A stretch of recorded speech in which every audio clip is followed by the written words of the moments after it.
And joining me now, the Speaker of the House of Representatives, former Republican vice presidential nominee Paul Ryan. Speaker Ryan, thanks so much for joining us. Hey, thanks for having me, Jake. How are you doing today? So, Mr. Speaker, you have said throughout this process that you will support the Republican presidential nominee. Now you have a presumptive nominee, Donald Trump. Will you support him? Well, to be perfectly candid with you, Jake, I'm just not ready to do that at this point. I'm not there right now. And I hope to, though, and I want to. But I think what is required is that we unify this party. And I think the bulk of the burden on unifying the party will have to come from our presumptive nominee. I don't want to underplay what he accomplished. He needs to be congratulated for an enormous accomplishment, for winning not now a plurality of delegates, and he's on his way to winning a majority of delegates. But he also inherited something very special. That's very special to a lot of us. This is the party of Lincoln, of Reagan, of Jack Kemp. And we don't always nominate a Lincoln and a Reagan every 4 years.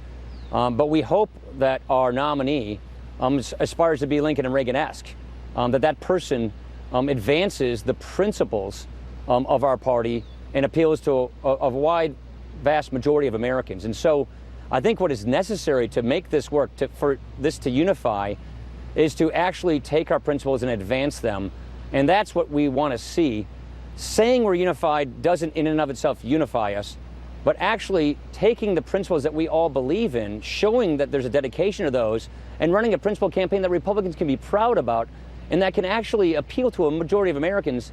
That, to me, is what it takes to unify this party. So you're saying you can't support or endorse him right now?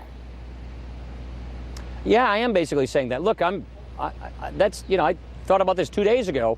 I thought actually this thing was going to go to June 7 at the very least, probably to a convention. And so this is all pretty new for us. But at this point, I think that he needs to do more to unify this party, to bring all wings of the Republican Party together, and then to go forward and to appeal to all Americans in every walk of life, every background, a majority of independents and discerning Democrats. And so, I think conservatives want to know, does he share our values and our principles on limited government, the proper role of the executive, adherence to the Constitution? There are lots of questions that conservatives, I think, are going to want answers to, myself included.